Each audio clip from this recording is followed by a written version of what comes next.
तीन देश, तीन पासपोर्ट और अरबों डॉलर का एक रहस्य। क्या ये कोई बहुत बड़ी लीपापोती है या चुनावों को लेकर रचा गया कोई बहुत बड़ा धोखा? शर्मा परिवार और कांग्रेस के बीच की ये लड़ाई अब निजी और कानूनी दोनों ही स्तरों पर पहुंच गई है।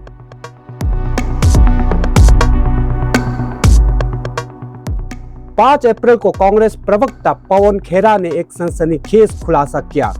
उनका दावा क्या था? मुख्यमंत्री हेमंत बिस्वा शर्मा की पत्नी रिनिकी भुवन शर्मा के पास कथित तौर पर 3 सक्रिय विदेशी पासपोर्ट है, लेकिन बात यही खत्म नहीं होती। 2 मुस्लिम देशों के पासपोर्ट रखती हो और एक एंटीगुआ का पासपोर्ट रखती हो, नंबर 1। नंबर 2, हम ये जानना चाहते हैं क्योंकि भारत के कानून के हिसाब से आप ड्यूअल सिटीजनशिप यानी कि दोहरी नागरिकता नहीं रख सकते। हम ये जानना चाहते हैं कि क्या रिनिकी भुवन शर्मा भारत का पासपोर्ट भी रखती हैं? Is she a citizen of India also? Congress women स्थित एक होटल कंपनी में किए गए 34 अरब डॉलर की भारी भरकम निवेश और दुबई में मौजूद कुछ ऐसे आलीशान संपत्तियों की ओर इशारा कर रही है जिनका खुलासा पहले कभी नहीं किया गया। तो इशू हुई है टाइटल डीड जो आप सामने देख रहे हैं। इसमें सारे डिटेल्स हैं। Property type hotel rooms, Al Barsha south 4th plot number 397, municipality number 681-1269, building number 1।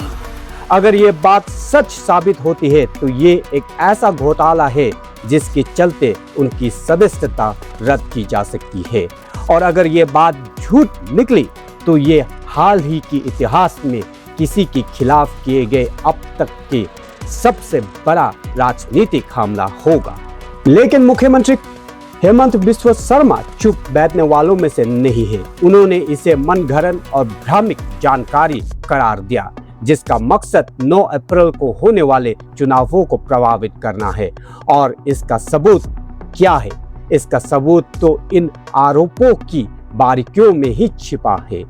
जुआकाली निशा रिनिकी भुवन शर्माई FIR दाखिल करिছে।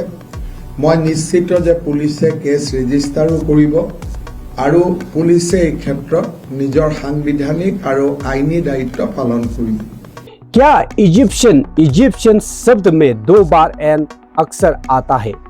क्या बायोमेट्रिक जानकारी की वजह सार्वजनिक रूप से उपलब्ध तस्वीरों का इस्तेमाल किया गया है?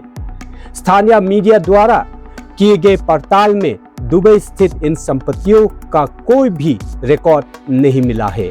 शर्मा खेमा इस दस्तावेज को बेहद घटिया तरीके से गढ़ी गई और हताशा में उठाए गए कदम का नतीजा बता रहा है।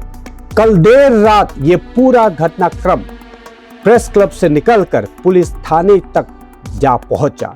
रिनिकी भुवन शर्मा ने गुवाहाटी में पवन खेरा के खिलाफ औपचारिक रूप से एक FIR दर्ज करवा दी है।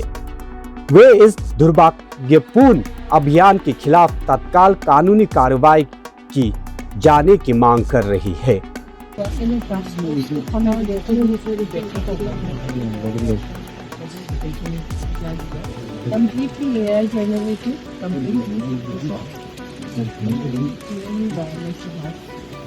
राज्य में मतदान होने में अब बस कुछ ही दिन शेष है। ऐसे में इस लड़ाई की अहमियत और भी ज्यादा बढ़ गई है। क्या यह सच्चाई के लिए लड़ी जा रही लड़ाई है या फिर सत्ता की कुर्सी हासिल करने की होड़? एक बात तो बिल्कुल तय है, अब इस मामले का अगला पड़ाव अदालत ही होगी। आपको क्या लगता है? क्या ये कोई राजनीतिक दांवपेच है या फिर कोई वास्तविक खुलासा?